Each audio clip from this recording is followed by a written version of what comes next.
पैगाम हमारे नबी का, मोहम्मद रसूल अल्लाह हसूल अल्लाह।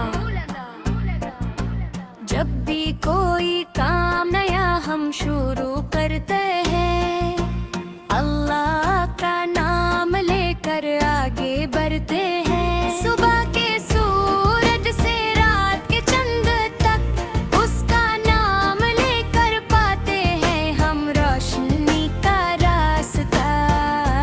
बिस्मिल्लाह बिस्मिल्लाह in the name of Allah. बिस्मिल्लाह बिस्मिल्लाह इन द नेम ऑफ अल्लाह।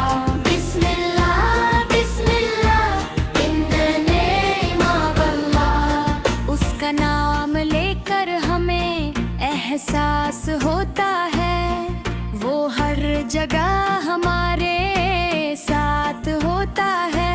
हर निवाला जो हम खाते हैं, हर कदम जो हम उठाते हैं, उसका नाम लेकर उसकी तारीफ गाते हैं।